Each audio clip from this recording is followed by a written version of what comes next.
नमस्कार दोस्तों। तो मित्रों, आज का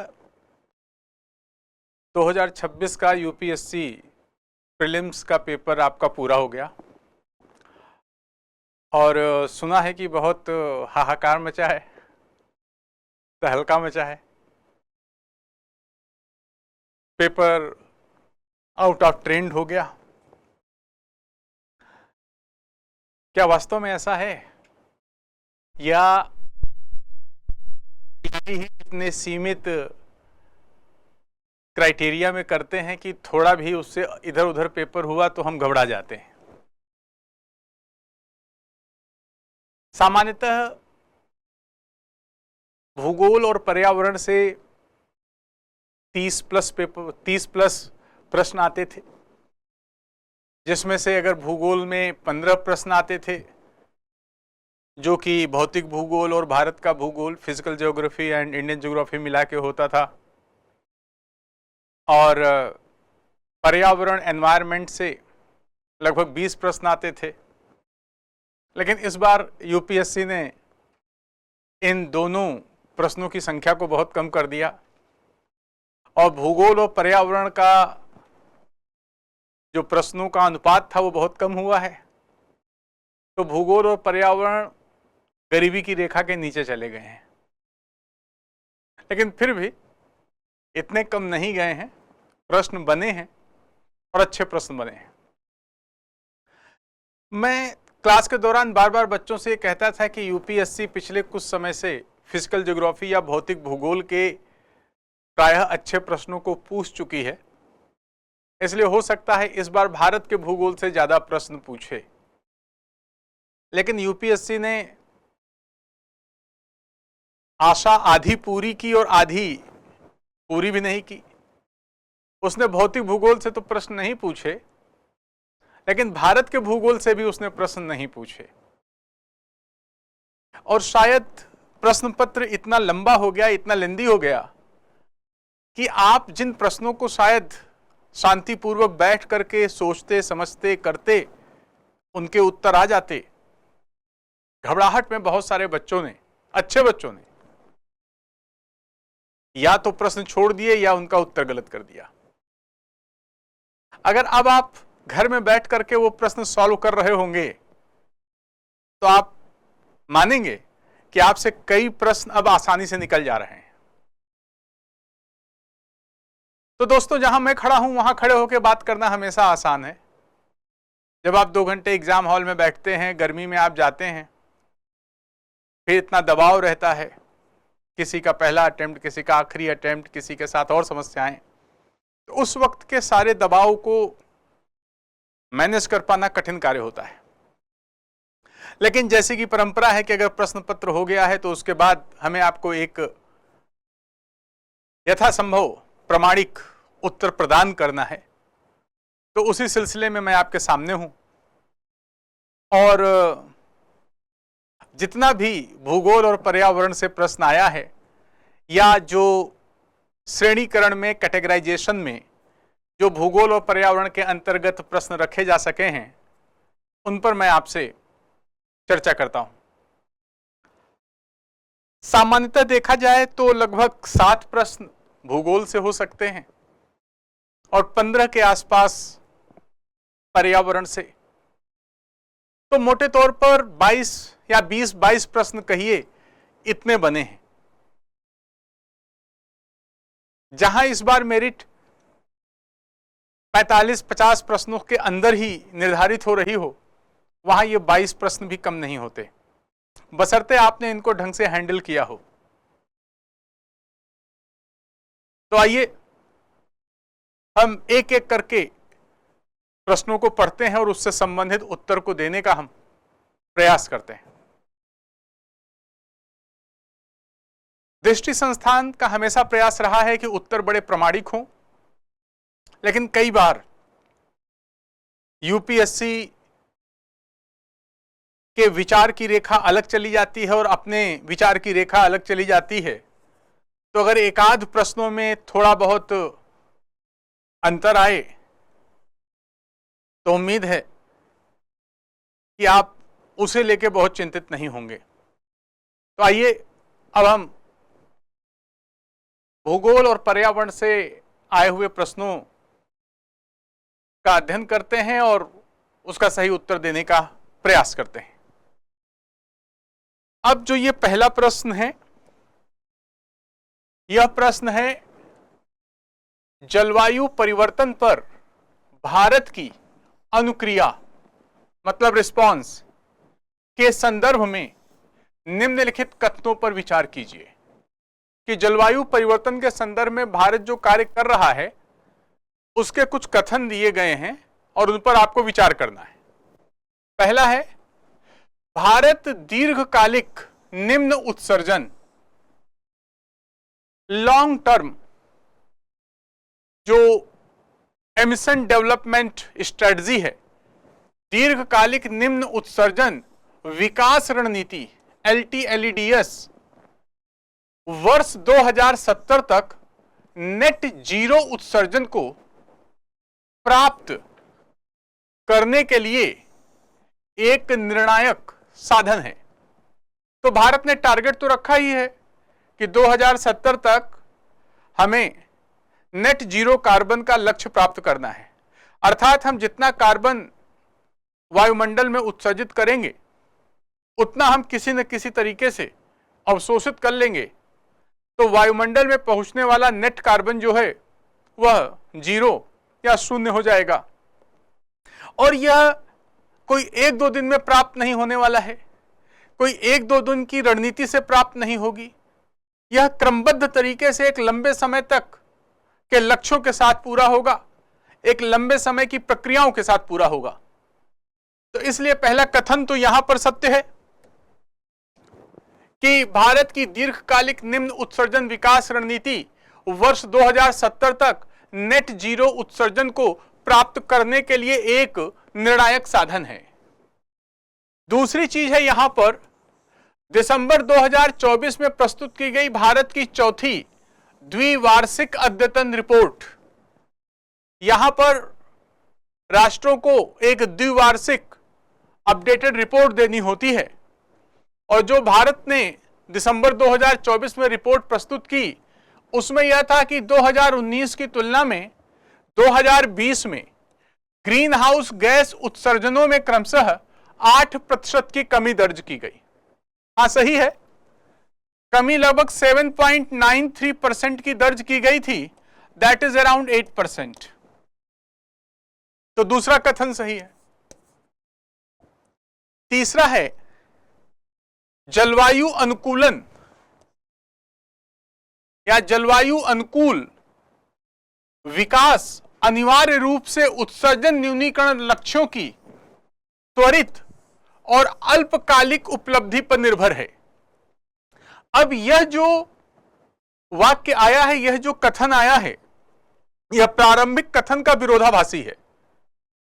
जलवायु परिवर्तन जब एक तुरंत नहीं हुआ है, एक लंबी प्रक्रिया इसने ली है, तो जलवायु परिवर्तन के शमन और जलवायु परिवर्तन के अनुकूलन और जलवायु परिवर्तन के प्रति लोचशीलता, रेजिलियंस, सुनम्यता त्वरित रूप में नहीं प्राप्त होगी, इसके लिए भी एक प्रक्रिया होगी।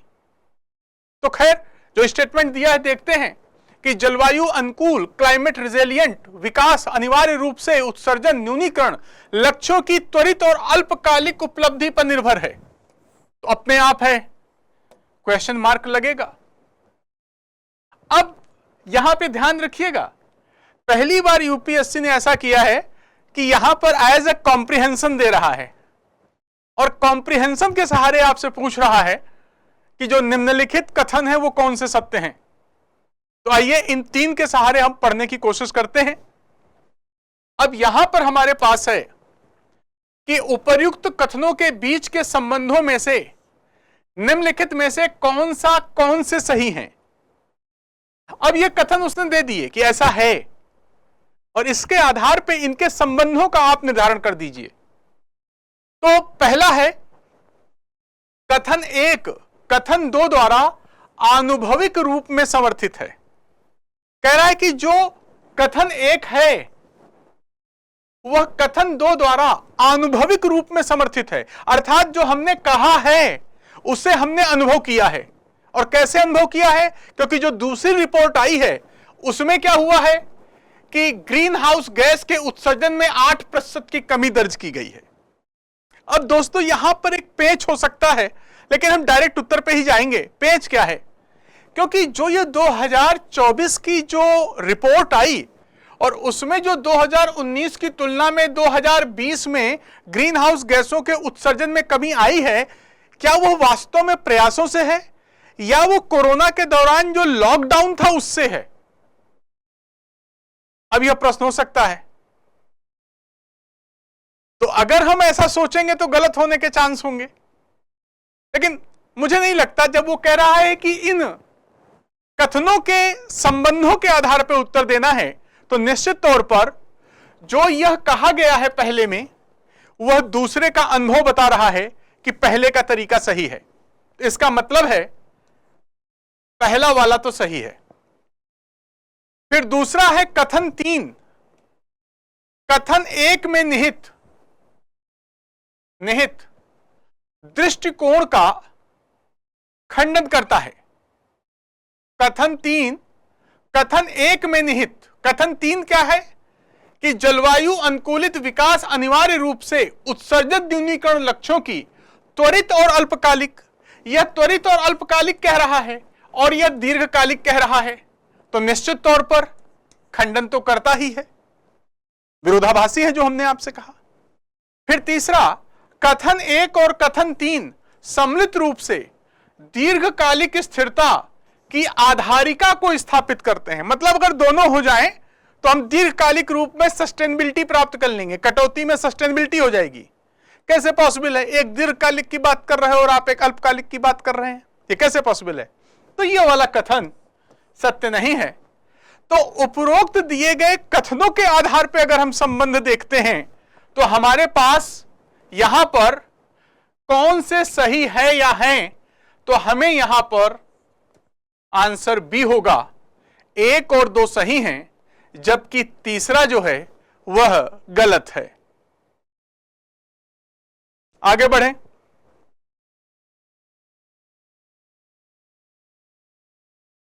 अब यहां पर एक जीव आया, वेस्टर्न हुलाक गिबन। वेस्टर्न हुलक गिबन यह एक वानर प्रजाति है, ओनली एप इन इंडिया। और आपने देखा होगा, कई एड में देखा होगा कि एक वानर एक पेड़ से, मतलब एक हाथ से एक पेड़ की टहनी पकड़ता है, फिर दूसरे से पकड़ता है, फिर तीसरे से पकड़ता है। आकार में छोटा है, बहुत बड़ा नहीं है, बहुत स्थूलकाय नहीं है, आसानी से घूमता हुआ चला जाता है। कई एडवर्टीजमेंट में भी यह आया है। तो देखते हैं क्या है। वेस्टर्न हुलाक गिबन के संबंध में निम्नलिखित में से कौन सा या कौन से कथन सही हैं? कौन से कथन सही हैं, यह पूछ रहा है।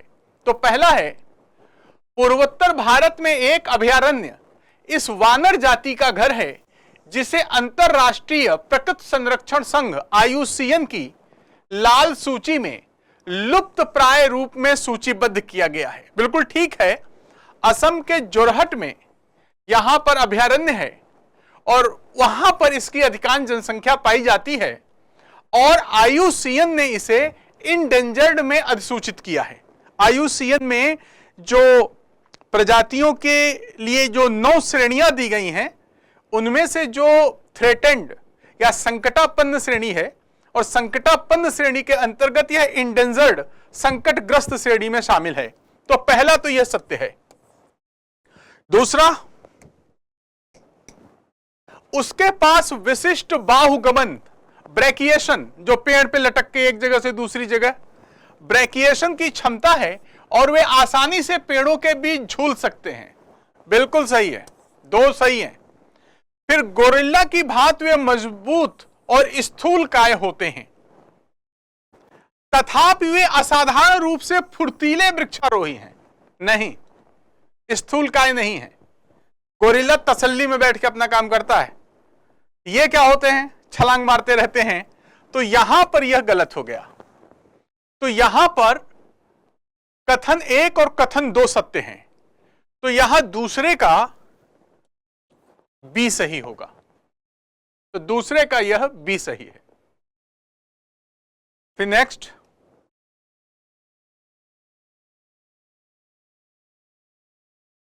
निम्नलिखित में से कौन सा या कौन से जलवायु अनुकूलन के संदर्भ में, जलवायु अनुकूलन के संदर्भ में गरान या मैंग्रोव, जब मैं बोलता हूं ना मैंग्रोव को गरान भी कहते हैं, कच्छ वनस्पति भी कहते हैं, तो वही टर्म गरान है, पारिस्थितिकी तंत्रों के संरक्षण हेतु तर्काधार की सर्वोत्तम व्याख्या करता या करते हैं। मतलब यहां जो कथन दिए हैं उनमें से कौन सा या कौन से कथन हैं जो मैंग्रोव की उस विशेषता का उल्लेख करते हैं जो जलवायु अनुकूलन के लिए उपयोगी हो, जलवायु अनुकूलन के लिए उपयोगी हो, ध्यान रखिएगा। अब यहां पर है पहला, गरान ज्वारीय ऊर्जा को कम करते हैं, मतलब ज्वारीय तरंगें टकराती हैं तो उनका कहा जाए कि दबाव कम हो जाता है। अलवण जल का संचयन करते हैं, तो अलवण जल वो अपने अंदर रखने की कोशिश करते होंगे, फिर भी साल्ट टॉलरेंस है, तो जब वो अपने अंदर पानी ग्रहण करते हैं तो साल्ट का एक हिस्सा छान देते हैं। फिर जो उन्हें लवणीय ज्वार नदमुखी कटिबंधों में धान की खेती के लिए आदर्श स्थल बनाते हैं। यह खारे पानी में या नमकीन पानी में उगता है और यहां यह धान की खेती के लिए उपयुक्त क्षेत्र नहीं होगा। हमने आपको लिखाया भी है कि मैंग्रोव के रिक्तीकरण के क्या कारण हैं, तो हमने वहां पे लिखवाया था कि धान की खेती के लिए इनको काटा गया है। अगर ये धान की खेती के लिए उपयुक्त होते तो काटे क्यों जाते। और जो धान की फसलें होती हैं, जो धान की किस्में होती हैं, इतनी ज्यादा लवण सह नहीं होती हैं, और यह खारे पानी में उगने के लिए अनुकूलित पौधा है या पौधों का समूह है। तो पहला वाला तो यह गलत है, आदर्श स्थल नहीं है। दूसरा, उनकी लवण संवेदी जड़ें समुद्री जल को छानती हैं, बिल्कुल बात है, छानती हैं। इस प्रकार तटीय भूमि को अलवण जलीय कृषि, अब सारा पेच जो है ना, जो मैंग्रोव है वो एक्वाकल्चर के लिए यूज होता है, जल कृषि के लिए यूज होता है, लेकिन यहां एक टर्म दिया है अलवण। अलवण का मतलब है फ्रेश वाटर। ये कितना भी फिल्टर कर देंगे, पानी को फ्रेश वाटर में नहीं बदल सकते, अलवण जल में नहीं बदल सकते। तो अलवण जल में जो जीव पाले जाएंगे उनको हम फ्रेश वाटर एक्वाकल्चर कहते हैं, तो वो यहां पॉसिबल नहीं है, तो ये भी पॉसिबल नहीं है। फिर क्या है, ज्वारीय लहरों को सहन करने और जैव मात्रा संसाधनों को उपलब्ध करवाने के माध्यम से गरान प्राकृतिक जैव ढाल, बायोशील्ड और ग्रामीण समुदायों के लिए जीविका के आधार दोनों के रूप में कार्य करते हैं। बिल्कुल, यह हमने आपको लिखवाया भी है। हमने आपको लिखवाया है कि जो ग्रे अवसंरचनाएं बनाई जाती हैं, मानव द्वारा जो ज्वारीय तरंगों को रोकने के लिए अवसंरचनाएं बनाई जाती हैं, उससे 5 गुना ज्यादा मैंग्रोव सक्षम होता है ज्वार आदि को रोकने में। नोट्स में देखिएगा आप। तो यहां पर ज्वारीय लहरों को सहन करने और जैव मात्रा बायोमास, अर्थात यहां इनकी लकड़ियों का उपयोग स्थानीय समुदाय करता है। तो ये दोनों चीजें, ये वहां वाली थर्ड में जो दोनों चीजें हैं वो सत्य हैं। तो इसमें पहला और दूसरा तो गलत है, लेकिन तीसरा सत्य है। और पूछा गया है सर्वोत्तम व्याख्या करते हैं, तो उत्तर है कौन सा, डी, केवल 3। अब देखिए, दृष्टि संस्थान हमेशा से एक गुणवत्ता युक्त शिक्षा प्रदान करने के लिए समर्पित रहा है, और इसके साथ ही दृष्टि यह भी समझती है कि कई बार कई आर्थिक समस्याएं छात्रों को बेहतर कोचिंग से दूर करती हैं। एक बात ध्यान रखिएगा, आज का पेपर देखने के बाद बहुत सारे लोग बोलेंगे कि कोचिंग ऐसा करती है वैसा करती है। नहीं, जो बच्चे मुझसे पढ़े हैं, दृष्टि संस्थान में जो बच्चे मुझसे पढ़े हैं, वो ये बताएंगे कि जो कुछ भी पूछा गया है सर ने क्लास में बताया है, सर ने नोट्स दिए हैं। इवन तो जो क्वेश्चन यहां पे नहीं हम डिस्कस कर रहे हैं, जैसे REE आया है, रेयर अर्थ एलिमेंट आया है, उसमें हमने दी है सारी बातें, ग्रीन हाइड्रोजन की सारी बातें बताई हैं, गरान वनस्पति की सारी बातें बताई हैं, नदियों के जो क्वेश्चन आए हैं वो हमने क्लास में कराए हैं। तो दृष्टि संस्थान ये नहीं चाहती है कि कोई भी बच्चा आर्थिक समस्याओं के कारण अच्छे अध्ययन से, बेहतर शिक्षण सामग्री से वंचित रहे, बेहतर मार्गदर्शन से वंचित रहे। तो उस संदर्भ में यहां पर जो हमारे पास UPSC, PCS, teaching exam, judiciary exam, SSC exam के कोर्सेज, CUET एग्जाम के कोर्सेज हैं, उनमें 50% तक की छूट है, अप टू 50% तक की छूट है, और ऑफर सीमित समय के लिए वैध है। और नीचे आपके पास एक नंबर है, आप यहां पे कॉल करके और जानकारी आप प्राप्त कर सकते हैं। यहां पर एक और जो IAS GS का फाउंडेशन कोर्स है, एक जो फाउंडेशन कोर्स है, उसमें फ्लैट 50% की छूट है, फ्लैट 50%। पिछले वाले में अप टू है, इसमें फ्लैट 50% की छूट है, सीमित समय तक यह भी होगा। आप यहां पर फोन करके बाकी सारी जानकारी प्राप्त कर सकते हैं। नेक्स्ट क्वेश्चन देखा जाए, क्वेश्चन नंबर 4, विजिंजम केरल में है। विजिंजम अंतरराष्ट्रीय समुद्री पत्तन, टर्म याद रखना, विजिंजम इंटरनेशनल पोर्ट भारत के समुद्री व्यापार और संभार तंत्र, लॉजिस्टिक्स नीति में संरचनात्मक परिवर्तन को किस रूप में ऑब्लिक किन रूपों में निरूपित करता है। कुल मिलाकर विजिंजम में जो पत्तन स्थापित किया गया है उसकी क्या उपयोगिता है, क्या महत्व है। तो पहला है, तटीय पोत परिवहन पर निर्भरता को कम कर दें और विदेशी सहयोग की आवश्यकता को समाप्त करने के लिए केवल घरेलू कार्गो केंद्र के रूप में कार्य करना। आप अगर ऊपर की लाइन खुद ही पढ़ेंगे तो आपको लगेगा कि भाई साहब ये बिल्कुल बकवास सेंटेंस है अंतरराष्ट्रीय समुद्री पत्तन, और हम क्या कर रहे हैं, विदेशी सहयोग की आवश्यकता को समाप्त कर रहे हैं। कोई अंतरराष्ट्रीय पत्तन स्थापित करके विदेशी सहयोग की संभावना खत्म करेगा? कतई कठिन प्रश्न नहीं है, आप बस शब्दों को समझिए और जोड़िए, यह बिल्कुल गलत है। दूसरा, यह मुख्यतः यात्री क्रूज पर्यटन और विरासत पोत परिवहन पर केंद्रित करते हुए समुद्री विरासत गंतव्य के रूप में केरल की पहचान को बढ़ाना है। फिर मैं आपसे कह रहा हूं, है यह बंदरगाह अंतरराष्ट्रीय और उद्देश्य है केवल केरल में पर्यटन कराएगा? गलत है। अपने प्राकृतिक गहराई और रणनीतिक अवस्थान का लाभ उठाते हुए विदेशी यानांतरण, पत्तनों पर निर्भरता को कम करना, राजस्व को बढ़ाना और क्षेत्रीय समुद्री व्यापार में भारत को पुनः स्थापित करना, यह सटीक लग रहा है। क्यों? कि अगर हम यहां इंडिया देखें और यहां पर विजिंजम है तो यह क्या है, प्राकृतिक गहराई, डीप ड्रॉफ्ट, पश्चिम तट की तरफ हमें यहां पर गहरा जल मिलता है। तो और रणनीतिक अवस्थापना, यहां से हम अवस्थापित हैं तो हम यहां से स्वेज कैनाल वगैरह होते हुए आसानी से हम यूरोप, अटलांटिक तक पहुंच सकते हैं। तो रणनीतिक अवस्थान का लाभ उठाते हुए विदेशी यानांतरण, जो विदेशों से शिप आते जाते हैं, उनके जो विदेशी पत्तन हैं उन पर निर्भरता को कम करना और अपना विकास सुनिश्चित करना।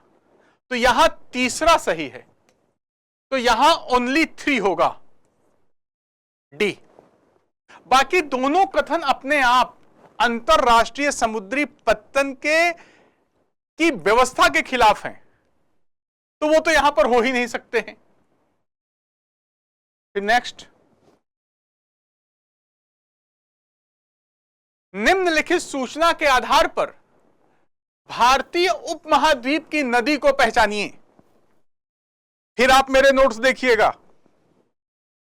जिन बच्चों को मैंने इंडियन ज्योग्राफी पढ़ाई है, मैं कहूंगा वो बच्चे मेरे नोट्स देखें और देखें जब मैं नदी का अपवाह तंत्र पढ़ाता हूं तो उसमें क्रमवर्ती अक्रमवर्ती नदियां बताता हूं, और फिर उसमें हम देखते हैं कि कहीं अनुवर्ती है, कहीं परवर्ती है, कहीं पूर्ववर्ती है, कहीं अध्यारोपित है, एंटीसीडेंट पूर्ववर्ती।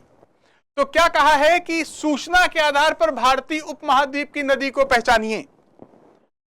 इसका एक पूर्ववर्ती अपवाह तंत्र है, यह पूर्ववर्ती नदी है, मतलब यह अपने ढाल का पालन नहीं करती, ढाल उठेगी तो काट देगी।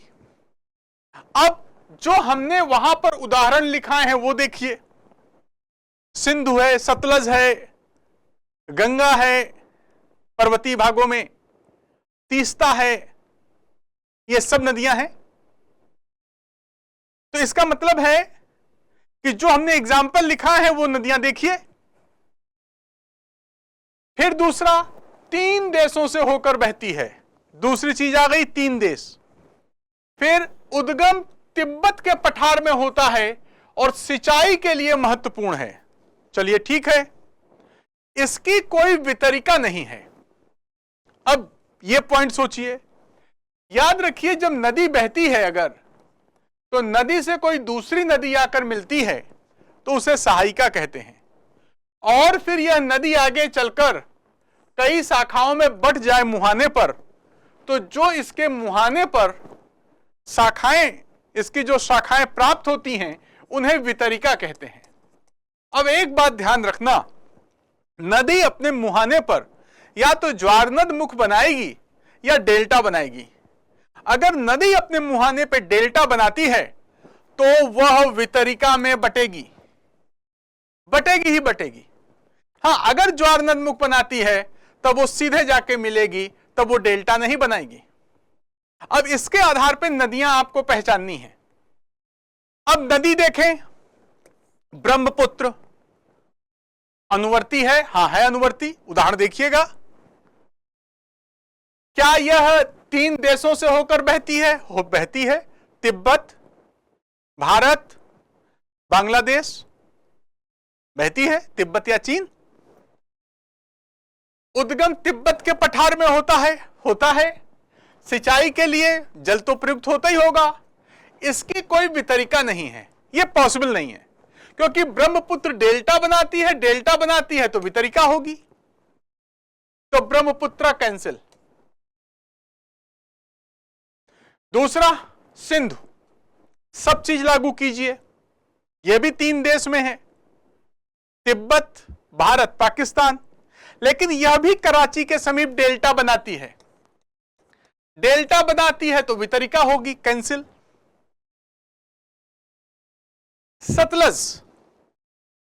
सतलज सिंध में जाकर के मिलती है, सिंधु नदी में जाकर मिलती है, और जब सिंधु नदी में जाकर मिलती है तो यह डेल्टा नहीं बनाती, और डेल्टा नहीं बनाती तो वितरिका में नहीं बढ़ती है, सीधे जाके मिलती है सतलज।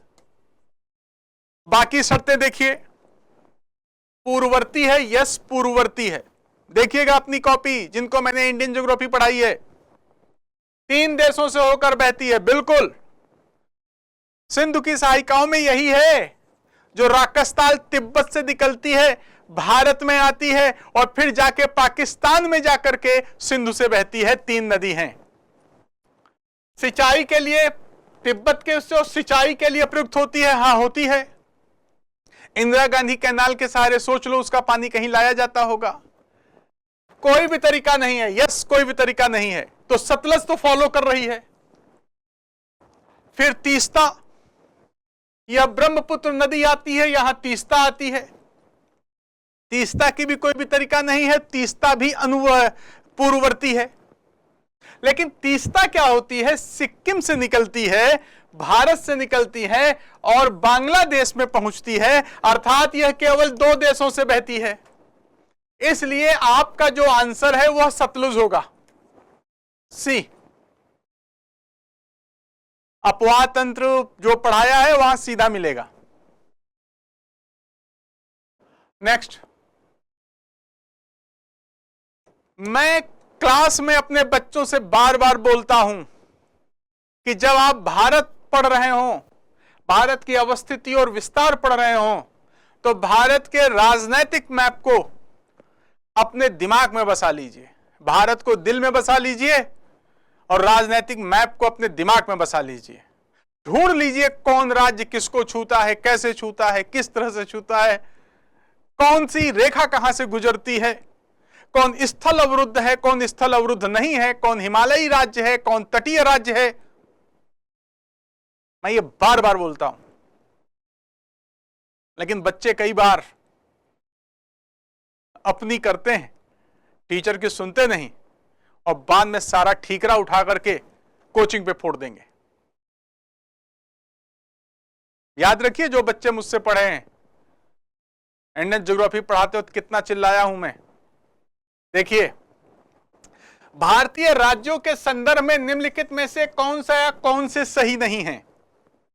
पहला, उत्तर प्रदेश सबसे अधिक संख्या में अन्य भारतीय राज्यों के साथ सीमा साझा करता है। Yes, 8 states 1 UT. दृष्टि की आप किताब में देख लीजिएगा, उसमें भी दिया हुआ है। सभी भारतीय राज्यों में राजस्थान सबसे लंबी अंतरराष्ट्रीय सीमा साझा करता है। नो, पश्चिम बंगाल। अब ये सब आप देखेंगे तो ये गलत। सिक्किम एकमात्र राज्य है जो केवल एक अन्य भारतीय राज्य के साथ अपनी सीमा साझा करता है, एकमात्र लिखा है। नो, अगेन मेघालय, मेघालय भी है। अब क्या कहा है, भारतीय राज्यों के संदर्भ में निम्नलिखित में से कौन सा या कौन से सही नहीं है। तो सही नहीं है तो दूसरा नहीं सही है, तीसरा नहीं सही है, तो यहां पे सी हो गया, यहां पर सी हो गया। तो ये 2 सही नहीं है, सही है नहीं, सही नहीं है। डन। नेक्स्ट, मंगोलिया में प्रत्येक वर्ष नागालैंड के दोयंग झील में अमुरबाजों, अमुर फाल्कन के आगमन के संबंध में निम्नलिखित में कौन सा या कौन से कथन सही हैं? सही है पूछा है तो पहला, यह दर्शाता है कि कैसे निरंतर स्थानीय संरक्षण प्रयास अंतरराष्ट्रीय प्रवासी पक्षियों के आगमन और संरक्षण में योगदान दे सकते हैं। बिल्कुल सही बात। यहां की दशाएं इन पक्षियों के अनुकूल बनाए रखी गई हैं, इनके आवास के संदर्भ में, इनके भोजन के संदर्भ में, तो बिल्कुल यह प्रदर्शित करता है। तो पहला तो सही है। दूसरा, यह उन्नत ट्रैकिंग प्रौद्योगिकियों की वैश्विक सफलता को दर्शाता है जो प्रवासी पक्षियों को अपने प्रवास स्थल स्टॉप ओवर साइट पर वापस जाने का मार्ग दिखाती हैं। यह क्या कह रहा है? यह कह रहा है कि कोई ट्रैकिंग तकनीक होती है जो पक्षियों को दिखाता है कि कैसे आना जाना है। ऐसी कोई तकनीक नहीं होती। जो ट्रैकिंग टेक्नोलॉजी होती है, डिवाइस होती है, वो बस यह बताती है कि पक्षी कौन सा रूट ले रहा है, कैसा ले रहा है, किस तरह से ले रहा है। वो पक्षी को सहायता नहीं करता है, वह केवल हमें मदद करता है, मानव को मदद करता है पक्षी के व्यवहार को समझने में, पक्षी के प्रमुख क्षेत्रों को समझने में, जिससे हम उसके संरक्षण के बेहतर उपाय कर पाएं। तो इसलिए यहां पर यह कथन सही है कि यह कथन गलत है कि ट्रैकिंग प्रणाली पक्षियों को हेल्प करती है, ऐसा कुछ भी नहीं है। फिर यह पुष्टि करता है कि अमुरबाजों ने अनुकूल आवास संबंधी परिवर्तनों के कारण भारत को स्थायी निवास, तो स्थायी निवास है तो आगमन क्यों कर रहे हैं ये बार बार? भाई ये प्रवासी पक्षी है ना, तो स्थायी आवास कैसे हो गया? स्थायी आवास नहीं है ना, अब ये प्रवासी पक्षी है। तो भारत को स्थायी आवास बना लिया है, गलत है। तो ऊपर क्या किया है, निम्नलिखित में से कथन सही हैं। कितने सही हैं? उत्तर है केवल एक सही है। क्लियर? राष्ट्रीय सतत कृषि मिशन के अंतर्गत, अब देखिए ये क्वेश्चन देखो इकोनॉमी में जाता है, शायद इस बार ज्योग्राफी गरीबी की रेखा के नीचे गया है तो इसलिए ये आया है। मैंने बार बार बच्चों को फिर कहा है कि इंडिया ईयर बुक में कृषि वाला चैप्टर पढ़ लीजिए। क्लास में मैं आता हूं इंडिया ईयर बुक लेकर के, बच्चों को टॉपिक बताता हूं, ये आपको करना है, मर्जी आपकी। खैर, राष्ट्रीय सतत कृषि मिशन के अंतर्गत वर्षा सिंचित क्षेत्र विकास पहल के उद्देश्य निम्नलिखित में से कौन कौन से हैं? कौन कौन से उद्देश्य हैं? नंबर 1, वर्षा सिंचित क्षेत्रों में एक धान्य कृषि को प्रोत्साहित करना। एक धान्य कृषि, मोनोकल्चर, कि केवल एक ही फसल उपजाओ। आप जानते हैं पर्यावरण में हमने कई बार कहा है कि मोनोकल्चर, एक धान्य फसल, कहीं से भी पर्यावरण के अनुकूल नहीं है। वह टिकाऊ कृषि का प्रतिरूप नहीं है। वो टिकाऊ कृषि के बजाय वह एक ऐसी कृषि की परंपरा को जन्म देती है जिसमें फसलों की विविधता का ह्रास हो जाता है। इसलिए कभी भी यह मिशन एक धान्य या मोनोकल्चर क्रॉपिंग को कहीं से सपोर्ट नहीं करेगा। पर्यावरण के अनुकूल नहीं है तो उसका सपोर्ट कैसे हो जाएगा? तो यह क्या हो जाता है? गलत हो जाता है। तो यह उद्देश्य तो नहीं है। फिर सिंचित क्षेत्रों में धान की खेती को बढ़ावा देना। मैं फिर आपसे बार बार क्लास में कहता हूं कि there is a virtual water footprint, आभासी जल पद चिन्ह है। धान जैसी खेती बड़ी मात्रा में जल प्राप्त करती है, जल रहती है, जो जल संसाधनों की बढ़ती हुई किल्लत को देखते हुए उचित नहीं है। हम तो फसल विविधीकरण की तरफ जा रहे हैं। तो जब हम विविधता, फसलों की विविधता, पर्यावरण, पारिस्थितिकी के संरक्षण की बात कर रहे हैं तो हम कहां से यह बात सपोर्ट कर देंगे? गलत। फिर एकीकृत कृषि प्रणालियों के माध्यम से उत्पादकता को बढ़ाना और जलवायु संबंधी जोखिमों का न्यूनीकरण करना। बिल्कुल, क्या आपको नहीं लगता कृषि का यह उद्देश्य होना चाहिए? और इसी उद्देश्य की पूर्ति के लिए क्या है? सतत, राष्ट्रीय सतत कृषि मिशन। क्या ये दोनों तरीके कभी सतत हैं? हो ही नहीं सकते। कहां से कठिन है प्रश्न, आप बताओ। प्रश्न का लक्षण समझिए, उत्तर आपके सामने है। अब एकीकृत कृषि प्रणाली मतलब धान्य फसलें उगाइए, मतलब अनाज उगाइए, पशुपालन कीजिए, कुक्कुट पालन कीजिए, मत्स्य पालन कीजिए, सब एकीकृत कर दीजिए जिससे कि जलवायु जोखिम कम हो जाए, कृषि एक उच्च मूल्य वाले व्यवसाय में परिवर्तित हो सके, किसानों की आय दुगनी हो सके और हम कृषि के विविधीकरण के लक्ष्य को प्राप्त कर सकें। किसान जो जलवायु परिवर्तन के कारण जोखिम में पड़ा रहता है, उसके जोखिम को कम कर देना। तो बिल्कुल तीसरा वाला ही सही आंसर है। तो उद्देश्य निम्नलिखित में से कौन सा या कौन से हैं? उत्तर है केवल 3 है। नेक्स्ट, अब देखिए अस्मिता योजना 26। दृष्टि संस्थान हमेशा यह सोचती रही है कि अगर हमें समाज से कुछ मिला है तो हम समाज को कुछ वापस भी करें। सोसाइटी से हमें कुछ मिलता है तो सोसाइटी के प्रति हमारी कुछ जिम्मेदारियां हैं।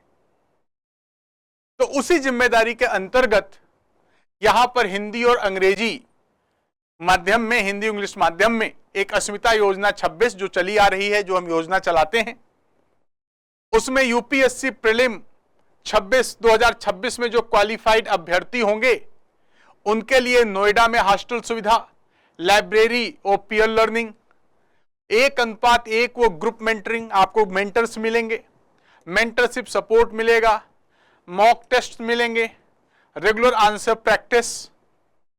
और इसके बाद जो यह अस्मिता योजना है वह Drishti ISGS foundation course offline online pen drive के छात्रों के लिए निःशुल्क है और बाकी छात्रों के लिए उपलब्ध है जो प्री क्वालिफाइड हों। बाकी सबके लिए आप संस्थान में संपर्क कर सकते हैं। देखिए, यह जो UPSC की तैयारी है ना, एक लंबा समय लेती है, लंबा संसाधन लेती है, आपके अंदर की ऊर्जा को सोख लेती है। अगर आपको मौका मिल जाए एक बार में कि आप PT निकाल रहे हैं, प्रीलिम परीक्षा निकाल रहे हैं, तब मेंस और इंटरव्यू या पर्सनालिटी टेस्ट उसी साल निकाल दीजिए। मैंने आपसे पहले ही कहा कि जो प्रतिभाशाली छात्र हैं वे संसाधनों की कमी के कारण रुकने नहीं चाहिए। यही दृष्टि संस्थान का उद्देश्य है और इसी उद्देश्य की पूर्ति के लिए ये है।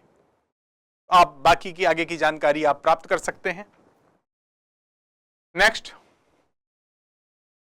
अब फिर से इकोनॉमी का ही क्वेश्चन है, लेकिन वही जो बार बार कह रहा हूं, भूगोल गरीबी की रेखा के नीचे है तो इकोनॉमी का भी क्वेश्चन लाके डाला जा रहा है।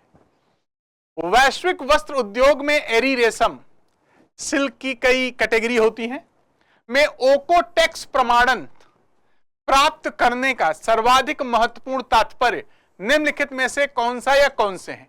यहां एक सर्टिफिकेशन होता है, वो सर्टिफिकेशन अगर मिल जाए तो क्या लाभ होते हैं?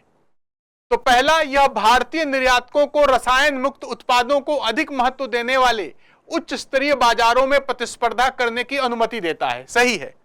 इससे यह जब प्रमाणन आपके पास होता है तो इससे रहता है कि जो सिल्क आपने बनाया है उसमें किसी भी तरह के नुकसानदेह रसायन नहीं है, और ऐसे बाजार जो रसायन रहित पदार्थों को स्वीकार करते हैं, उनके व्यापार को प्राथमिकता देते हैं, वहां तक भारतीय रेशम की एक स्वाभाविक पहुंच बन सकती है। फिर है, यह पुष्टि करता है कि एरी रेशम अंतरराष्ट्रीय सुरक्षा, पर्यावरणीय और गुणवत्ता मानकों को पूरा करता है, जिससे प्रीमियम पर्यावरण सचेतन बाजारों में इसे प्रवेश का अधिकार मिलता है। बिल्कुल सही है। आज दुनिया के जो विकसित राष्ट्र हैं वो अपने यहां कोई भी अगर उत्पाद मंगाते हैं, बाहर से कोई उत्पाद जाता है, तो वो न सिर्फ उसकी गुणवत्ता वे बल्कि उसके पर्यावरण पर पड़ने वाले प्रभाव, अपने यहाँ की जैव विविधता पर पड़ने वाले दुष्प्रभावों को लेकर भी बहुत चिंतित और बहुत सजग रहते हैं। और जब यह प्रमाणन मिल जाता है तो यह प्रमाणन पुष्टि करता है कि जो यह रेशम आएगा, इस रेशम से उस राष्ट्र के पर्यावरण जैव विविधता में कोई बाधा नहीं होगी, कोई नुकसान नहीं होगा, और गुणवत्ता की एक तरह से एश्योरेंस है, गारंटी है। तो यहां पर निम्नलिखित में से कौन से हैं? तो उत्तर है दोनों हैं, 1 और 2 दोनों हैं। फिर नेक्स्ट, निम्नलिखित में से किन देशों से आने वाले जहाजों को हिंद महासागर पहुंचने के लिए हॉर्मुज जल डमरू मध्य को पार करना होता है? किन्हें किन्हें हॉर्मुज जल डमरू मध्य को पार करना होता है? अब ये तो क्वेश्चन पूछा ही जाना था और हमने मैपिंग के दौरान कराया भी है। हॉर्मुज जल संधि सब कराते होंगे, टेल स्ट्रेट इसे कहते हैं। अब आप इनके देशों की लोकेशन देख लेंगे तो आप तुरंत समझ जाएंगे कि भाई कौन सा है और कौन सा नहीं है। देखते हैं जरा। इसीलिए मैं कहता हूं मैपिंग पे बहुत फोकस करो, पर आप सब बच्चे जो हो ना, ढंग से जब ज्यादा पढ़ाने लगो तो भागने लगते हो, अपने हिसाब से पूछने लगते हो, सर ये कब होगा, कैसे होगा, किस तरह से होगा। ध्यान दो, ये स्ट्रेट ऑफ हॉर्मुज है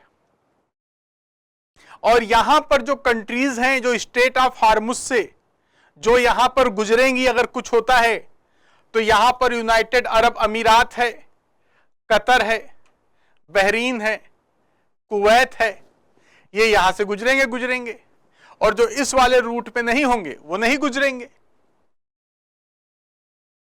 तो अब जो प्रश्न है, प्रश्न क्या है?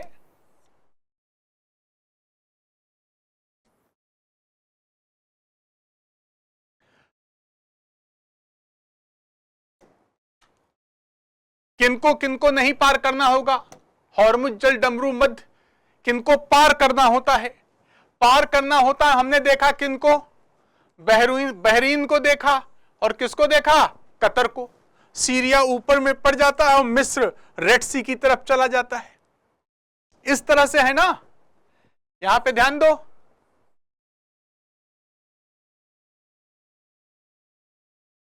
यह वाली स्थिति, यह रेड सी है, यहां पर मिस्र है, यहां पर सीरिया है, यह हार्मुज है, तो यहीं बहरीन है, यहीं कतर है।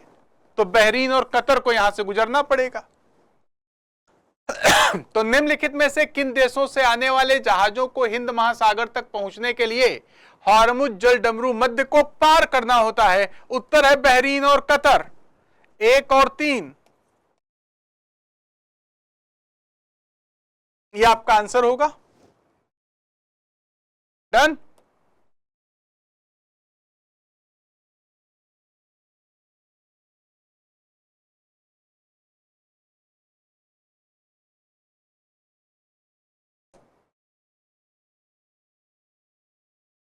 नेक्स्ट क्वेश्चन है, माधव राष्ट्रीय उद्यान के संदर्भ में निम्नलिखित में से कौन से कथन सही हैं? जब मैं पर्यावरण पढ़ा रहा था बच्चों, जो मैं क्लास लिए उनके लिए है, बीच बीच में बताना चाहिए कि आप लोगों ने क्या ध्यान नहीं दिया है, वो शायद आप ध्यान रखें तो अगली बार गलती न करें, और जिन्होंने ध्यान रखा होगा उनके लिए आसान होगा। मैंने आपसे कहा था कि नेशनल टाइगर कंजर्वेशन अथॉरिटी की साइट पे जाइएगा। मैंने आपको क्लास में शो भी किया था, और हमने कहा था लास्ट के जो 5 टाइगर रिजर्व, 5-6 या पिछले साल तक के जो आर्द्र भूमियां, उनको जरूर देख करके जाना और अच्छे से पढ़ करके जाना। देखिए प्रश्न वैसा ही है। तो माधव राष्ट्रीय उद्यान के संदर्भ में निम्नलिखित में से कौन सा कथन सही है और है? इसे वर्ष 2025 में भारत का बाघ अभयारण्य घोषित किया गया। यस। साख्य सागर, जिसे रामसर स्थल के रूप में मान्यता प्राप्त है या नामित है, राष्ट्रीय उद्यान के भीतर है। यस। इसका क्षेत्रफल मध्य प्रदेश और राजस्थान, नो, ओनली मध्य प्रदेश, शिवपुरी। तो यहां 1 और 2 सत्य है, तीसरा गलत है। कौन से कथन सही हैं? 1 और 2 सही है। नेक्स्ट,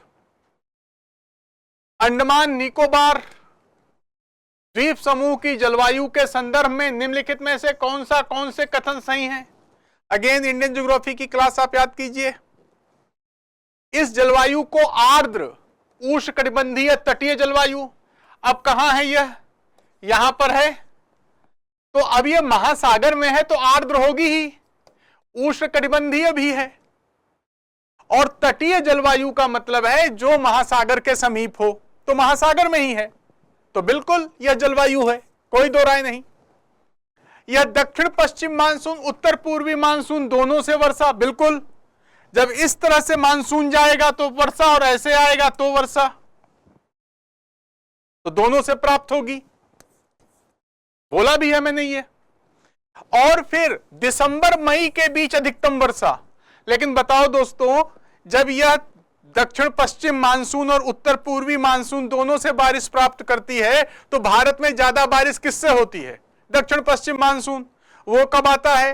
वो जून के फर्स्ट वीक से लेकर सितंबर तक रहता है। तो अधिकांश वर्षा अंडमान निकोबार में कब होगी? जून से सितंबर के बीच में ना, तो दिसंबर से मई के बीच में कैसे हो गई? तो तीसरा गलत है। कौन से कथन सही हैं? उत्तर है कथन 1 और 2 सही हैं। सीधा मैप से है, सीधा आपको क्लास में जो डिस्कशन है लिखा भी होगा उससे है। नेक्स्ट, इसको हमने आपको कितनी बार यह प्रश्न बताया है। क्वेश्चन देखिए, निम्नलिखित में से कौन सा या कौन से भौगोलिक लक्षण परिघटना भारतीय प्रायद्वीपीय खंड से हैं? इस वाले खंड से हैं। नंबर 1, विवर्तनिक क्रियाओं के कारण पश्चिमी तट के भागों का जलमग्न होना। मैंने भू संचलन में बताया है, और इसके अलावा जब मैं इंडियन प्लेट की टेक्टोनिक बताता हूं तो उसमें भी बात होती है कि पश्चिमी घाट कैसे बने, तो पश्चिमी तटीय भाग क्या हुआ, डूबा, जलमग्न हुआ। निमज्जन की क्रिया है, यद्यप कुछ जगह उन्मज्जन भी है, लेकिन मुख्य क्रिया निमज्जन है, डूब जाना, जलमग्न हो जाना। अवशिष्ट पर्वत श्रृंखलाएं जैसे वेलिकोंडा पहाड़ियां, महेंद्रगिरी, दक्षिण भारत की अधिकांश जो भी आपको पहाड़ियां दिखती हैं वो अवशिष्ट हैं, रेजिडुअल हैं। तेज बहाव वाली नदियों द्वारा गहरी वी आकार की नदी घाटियों का निर्माण। अब आप पढ़िएगा, हमने जब लिखवाया है प्रायद्वीपीय नदियां और हिमालयी नदियां, हिमालयी नदियां युवावस्था में है, घाटी गर्तन करती हैं, और यहां पर घाटी का क्षैतिज अपवर्तन करती हैं, छिछला बनाती हैं।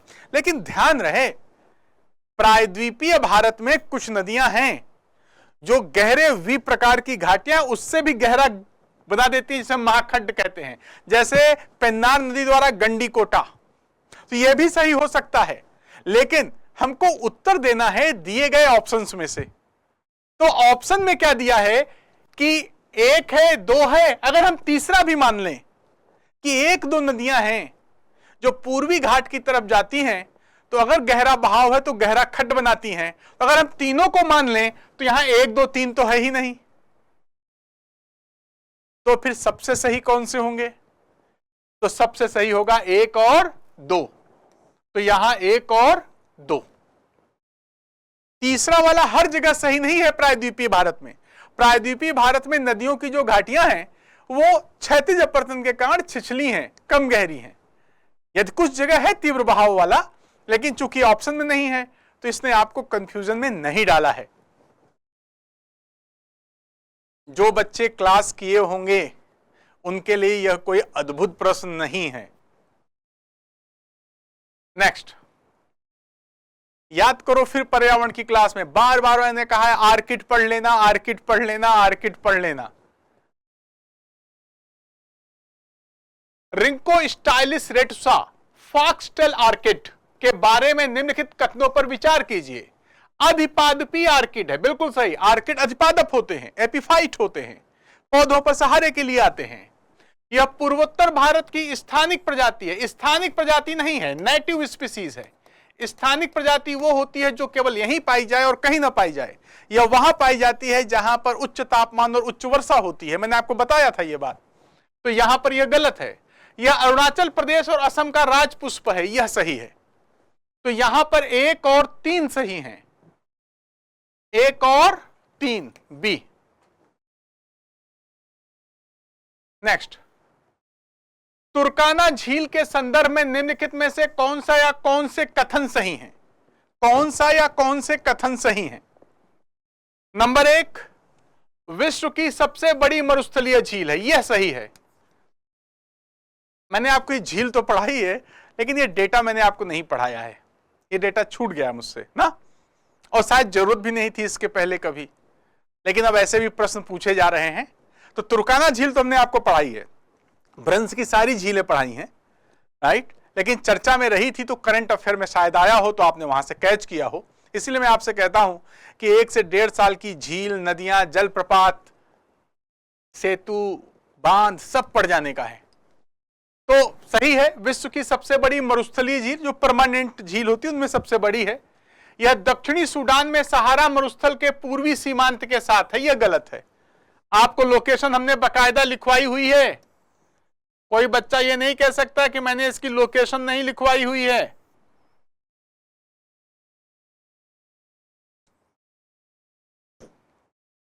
यह देखिए लेक तुर्काना,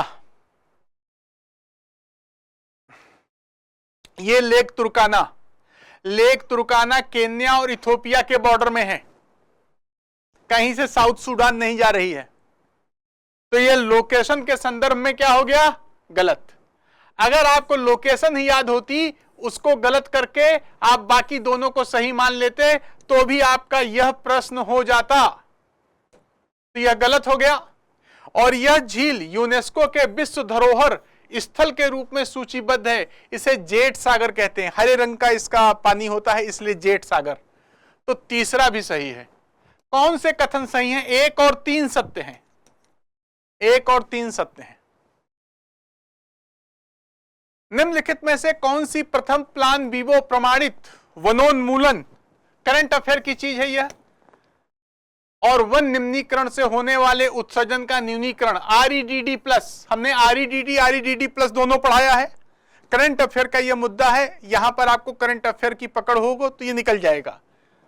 तो यह भारत की प्रथम प्लान वीवो प्रमाणित, यह प्रमाणन के द्वारा यह क्रिया की जाती है। तो यह कहां पे किया गया है, तो यह फैक्चुअल है, खासी पहाड़ी समुदाय परियोजना, खासी पहाड़ियों में यह किया गया है। नेक्स्ट, भारत को पड़ोसी देशों से जोड़ने वाले नदी सेतुओं के बारे में निम्नलिखित कथनों पर विचार कीजिए। Again it is IR question, लेकिन फिर भी यहां दिया है। तो फेनी नदी पर निर्मित मैत्री सेतु भारत के रामगढ़ को बांग्लादेश के सबरूम, उल्टा है, भारत के सबरूम को बांग्लादेश के रामगढ़ से, तो यह गलत है, स्थान अलग अलग हैं। झूला घाट का झूला सेतु सस्पेंशन ब्रिज भारत को म्यांमार, म्यांमार नहीं नेपाल के साथ है, यह नेपाल। फिर मेची सेतु, उसका पहुंच मार्ग भारत के पानी टंकी बाईपास, नेपाल के काकरविट्टा, तीसरा सही है। ये दो गलत है, तीसरा सही है, केवल 3।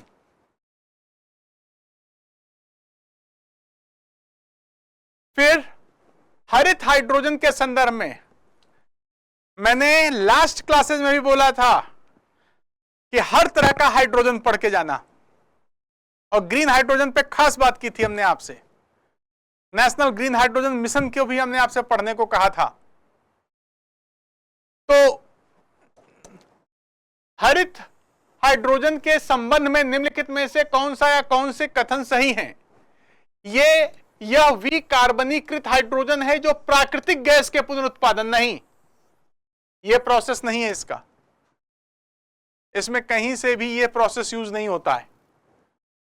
दूसरा है नवीकरणीय ऊर्जा, बिल्कुल नवीकरणीय ऊर्जा से जो हाइड्रोजन मिले, नवीकरणीय ऊर्जा से जनित विद्युत का उपयोग करके जल के विद्युत अपघटन द्वारा उत्पादन किया जाता है, बिल्कुल सही, राइट, परफेक्ट, दूसरा सही है।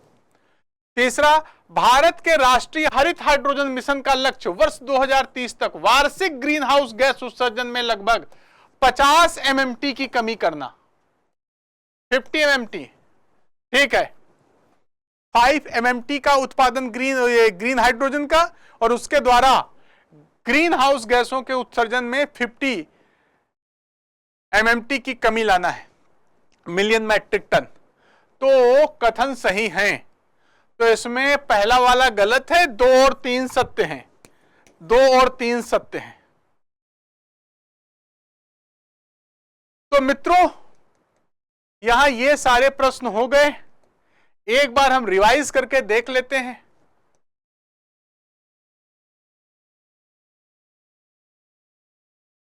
कथनों पर विचार किया था हम लोगों ने पहले वाले पे, सही है, ये वाली बात हो गई थी, सही है, ये वाली बात हमने देखी थी, व्याख्या करते हैं, ये देखी थी, विजिंजम अंतरराष्ट्रीय किन बातों में निरूपित करता है, इस पे बात हुई थी। उपमहाद्वीप की जो नदी थी वो हमने पहचानी थी। कौन से सही नहीं है इनको देखना था, तो 2 और 3 सही नहीं थे। कौन से सही हैं वो हमने यहां पे देखा था। राष्ट्रीय सतत कृषि मिशन के संदर्भ में कौन सा सही है उस पर हमने बात की थी। वैश्विक वस्त्र उद्योग में कौन से कथन सही हैं यही हमने देखा। किसको हॉर्मुज को पार करना होता है ये देखा हमने। माधव राष्ट्रीय में कौन से सही हैं ये हमने देखा। अंडमान निकोबार के संदर्भ में कौन से कथन सही हैं ये हमने देखे। प्रायद्वीपीय खंड से क्या संबंधित है वो हम लोगों ने देखा। ऑर्किड के बारे में कथनों पर विचार किया, कौन से सही हैं वो हमने देखा।